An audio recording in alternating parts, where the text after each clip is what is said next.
ये है talks news network और आप देख रहे हैं पॉलिटॉक्स, राजनीति का कच्चा चिट्ठा। जगह कैसे नहीं मिली? मिल गई ना हमको जगह।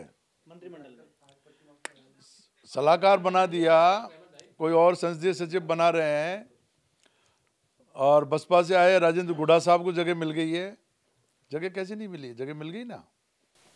पायलट पर कुछ आरोप है क्या आपके? पायलट साहब पे तो आरोप सभी लोग लगा रहे हैं कि ये इन्होंने निर्दलियों को और इनको बहुत उनकी रोकने की कोशिश की है। वो बार बार कह रहे हैं कि इनकी क्या जरूरत है। वो तो बार बार कहा उन्होंने, हर मोर्चे पे कह रहे हैं वो तो। बसपा निर्दलियों को जो अभी निर्दलीय बने, इनको जब 2018 के चुनाव में टिकट नहीं मिली थी, उसके लिए कौन जिम्मेदार है? अब मेरा टिकट नहीं मिला, उसके लिए जिम्मेदार पायलट साहब को ही मानता हूं मैं तो। मेरा ही टिकट काट दिया उन्होंने, जबकि कांग्रेस पार्टी को पूरे टाइम तक जिंदा रखने का काम हम लोगों ने किया, ग्राउंड में काम हमने किया। मेरी पुत्रवधू वहाँ जिला प्रमुख थी, 4 प्रधान बनाए, उसके बावजूद हम काम कर रहे थे। काम करने वाले लोगों का ही टिकट काट दिया और गैर जिम्मेदार लोगों को टिकट दे दिया, जो जिनकी जमानतें जब्त हो गई। अब वो किस रिलेशन में, किस संबंध में उन्होंने टिकट दिया ये तो मुझे पता नहीं है, लेकिन ऐसे लोगों को टिकट दिया जिनका जमीनी स्तर पर कोई काम नहीं है, कोई पकड़ नहीं थी। ये एक जगह नहीं, कम से कम 50-60 जगह पर उन्होंने ऐसा किया, जिससे नुकसान हो गया बहुत ज़्यादा। 2018 में जो पायलट अध्यक्ष थे, उस समय कोई दूसरे अध्यक्ष होते तो क्या ज़्यादा सीटें आती? अगर ये टिकट सही दे देते तो जिन लोगों को टिकट काटे, इनके टिकट नहीं काटते तो 13 तो निर्दलीय जीत करके आए थे। ये बसपा वाले लोग ये भी टिकट मांग रहे थे, इनको टिकट नहीं दिया, तो बसपा के टिकट लेकर के उस पर जीत करके आए, तो 25-30 सीट तो ऐसे ही बढ़ जाती। तो ऐसी बहुत सारी सीटें हैं जिन पर नुकसान हो गया। ये नुकसान ये बहुत कांग्रेस पार्टी को बहुत भारी पड़ गया नुकसान। तो ऐसे में इन लोगों ने क्या रणनीति अपनाई मुझे पता नहीं, लेकिन जो भी रणनीति अपनाई गलत थी।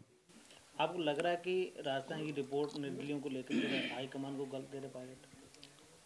वो तो आप पायलट साहब हर मौके पे कहते रहे ना कि निर्दलियों की कोई जरूरत नहीं है, बसपा के लोगों की कोई जरूरत नहीं है। तो ऐसे में उन्होंने तो ये खुल कर के कह रहे हैं, वो तो कोई ऐसी नई बात है ही नहीं उसमें। निर्दलियों ने सरकार बचाने का काम किया। सरकार बचाने का काम किया। 34 दिन तक निर्दलीय और बसपा के लोग पूरी तरीके से मुख्यमंत्री जी के साथ रहे। होटलों में पड़ी रही सरकार, और सरकार को अगर निर्दलीय बसपा के साथी हमारे नहीं होते और दृढ़ता के साथ, ईमानदारी के साथ अगर खड़े नहीं होते तो सरकार कभी की गिर जाती।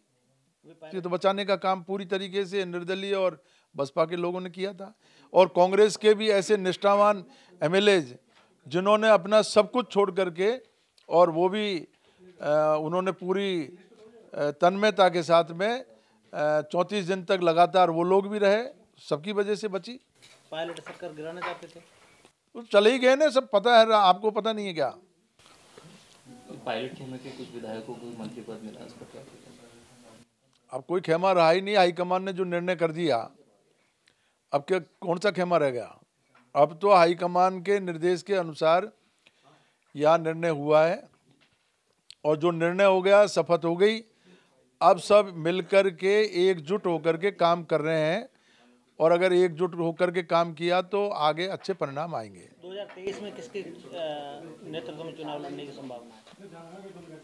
अब तो अशोक गहलोत साहब चीफ मिनिस्टर हैं, हमारे गोविंद सिंह डोटासरा साहब अभी पीसीसी चीफ है, तो उनके नेतृत्व में ही चुनाव होगा, और यह हाईकमान तय करेगा किसके नेतृत्व में होगा।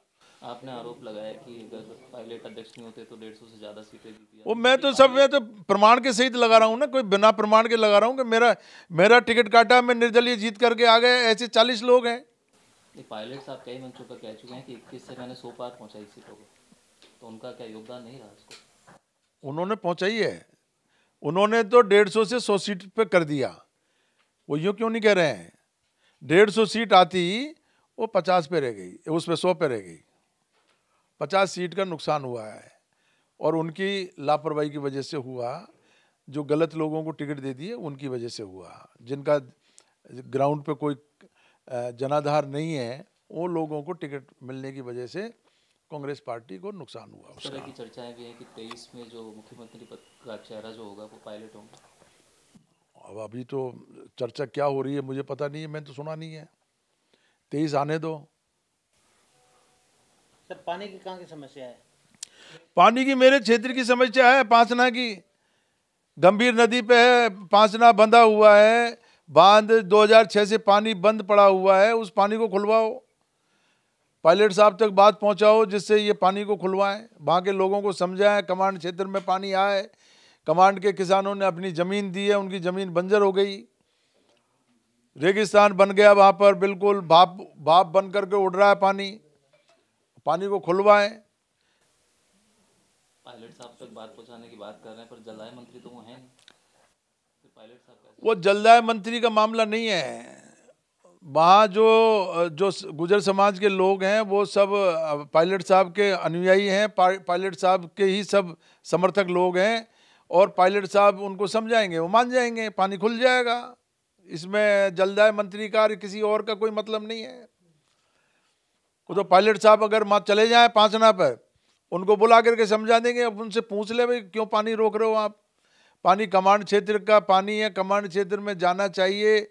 गंभीर नदी का पानी जिसके लिए बांध बना है वो वहाँ जाए। नदी में पानी छोड़ने की बात है, नदी में छोड़ दे, लेकिन कमांड क्षेत्र में पानी जाना चाहिए, और इसके लिए पायलट साहब को प्रयास करने चाहिए जिससे लोगों को, किसानों को जल्दी से जल्दी पानी मिल जाए। धन्यवाद। पानी को लेकर मैंने तो कई बार कहा है उनको, आपके चैनल के माध्यम से और अपील कर रहा हूं। मैं आपके चैनल के माध्यम से अपील कर रहा हूं, पायलट साहब से ही अपील कर रहा हूं कि इस मुद्दे को जो उलझा हुआ है, इस मुद्दे को सुलझाएं, जल्दी से जल्दी किसानों को पानी दिलवाएं। धन्यवाद। ये है टॉक्स न्यूज नेटवर्क और आप देख रहे हैं पॉलिटॉक्स, राजनीति का कच्चा चिट्ठा।